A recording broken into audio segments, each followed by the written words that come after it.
Welcome to the Tee Off. Ooh, spill that tea, sis. This is how we like to start our show off. We like to spill some tea on some of our favorite athletes and the crazy situations they get themselves into. Now, today we're going to be talking about none other than PacMan Adam Jones. You know who I'm talking about. Spent 13 years in the league, mostly for the Bengals, was the 6th overall pick to the Tennessee Titans. What's your favorite PacMan moment? His fight. Well, which fight?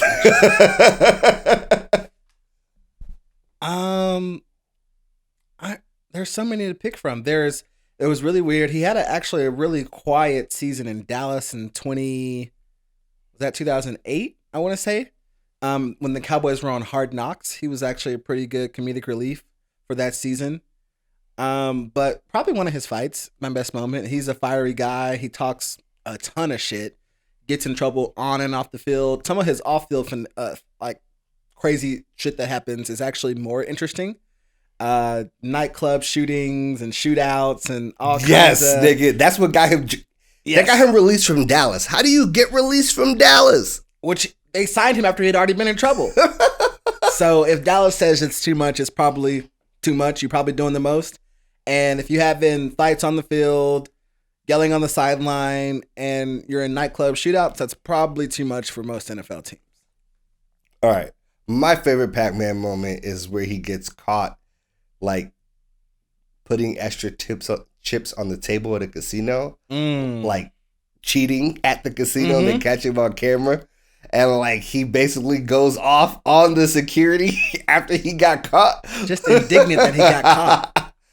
Now, look, most recently, PacMan has been arrested and is charged with misdemeanor assault.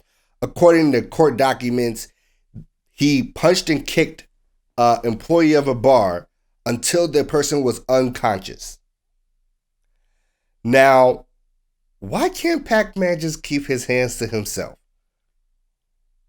At this point, there's got to be one or two things going on. Either he has some serious past trauma he needs to deal with, #therapy, or possibly there's a mental health issue we're not aware of or he's not aware of. I think he actually is diagnosed as with bipolar disorder. I don't know if it's under control or that could be accurate. I think that's the actual diagnosis that he shared with people years and years ago. But either way, he needs to get some kind of help because he was a talented player, but possibly did not reach the kind of peak of what he could have been because of all of the antics.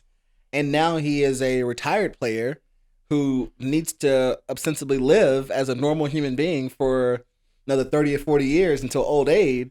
And he seems incapable of doing that. And so unless he wants to end up in prison for a very long time, which would be very sad to see, he needs to have some kind of intervention. I don't know if it's mental health, if it's just having a life coach, someone to support him, kind of keep him in line.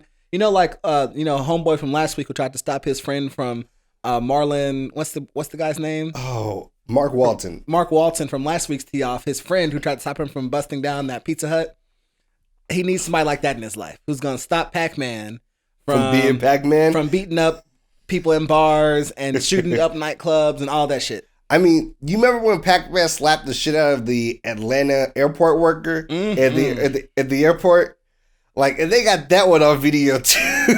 You should know better. Everything's on video. It's like, how did you get into a fight with the airport worker? Look, so here's what's going on. There's a lot of conflicting stories between how this came about. The story I want to tell first is PacMan's story, because PacMan, for some odd reason, after this happening, after getting arrested, after being charged with assault, decided to go on the Pat McAfee show the very next day to talk about the incident. Look, hey, he says that this is a case of retaliation. He says that he frequents the bars in 2021. Probably shouldn't be doing that for lots of reasons, but okay. No, he likes to frequent the bars.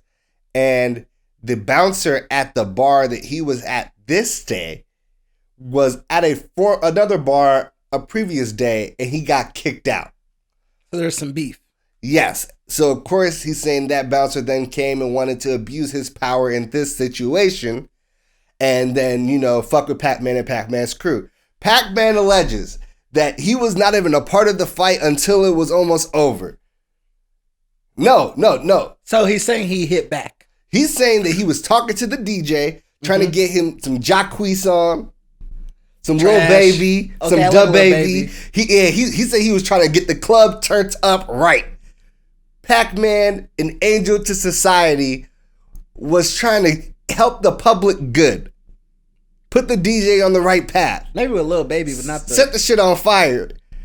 Now, he says he turns around and one of his mans and the other guy are already on the floor fighting. They're already on the floor fighting, and this is when he comes in and just to break them up. Pac-Man, settler of beefs, ender of fights, separator of men. I mean, look, if I'm the type of nigga that slaps the shit out of an airport worker in Atlanta, I'm also the type of nigga that stops the fight. Now there's TMZ video. That's what I was going to say. Of course, there's TMZ video that shows that this ends up becoming a situation where people start throwing chairs and start brawling. Yes, classic Boondock shit. No, I was going to say that. I was like, as soon as you throw a chair, everybody fighting. But okay, I digress. Chairs were thrown, kicks were thrown. Yes. Okay. Yes, and now what witnesses are saying from the scene and the people that took the video is that what actually happened was Pac-Man and his crew was there. They try to leave and then come back in, but the person that let them in before was no longer there, and they got into it with the bouncer. They forced their way into the club, and then that's when shit got more tense. A fight breaks out, and then they say Pac-Man is the one beating a dude on the floor, literally unconscious with punches and kicks. And I guess people are throwing chairs trying to stop Pac-Man. I don't know why throwing a chair would stop anybody from doing anything. It's going to escalate things.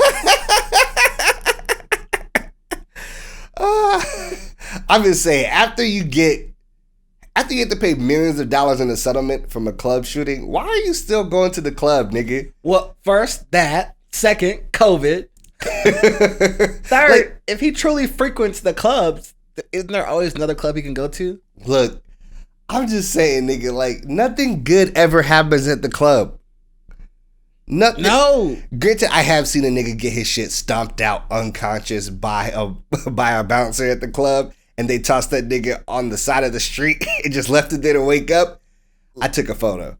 Now listen, even in the best of times, let's say I was to go to the club. In the best case scenario, I spend too much money on drinks that are watered down and I don't get drunk. Mm-hmm. I dance like 9,200 songs and I'm sweaty. Maybe I take a girl home, and that's it. I like turning up sometimes. The right places. Yes. Right places, right people. But that's usually the best the club can go for you. Yes. You can get me clubs in like New Orleans. Mm-hmm. But not clubs in Vegas. Vegas, the clubs are not the move. Right? Or I guess Cincinnati, if I'm PacMan Jones. Listen. Okay. So I haven't spent an extensive amount of time in Cincinnati, but I would be very, very afraid to go to the clubs in Cincinnati from what I have seen thus far in that city. Look. So I guess Pac-Man's a real one if he's going in the Cincinnati nightclubs and having shootouts, because I couldn't do it. Hey, he said it was worth the trip. Okay. Apparently, people are just picking on Pac-Man. For 13 years? Okay. And that was your tee off. Ooh, spill that tea, sis.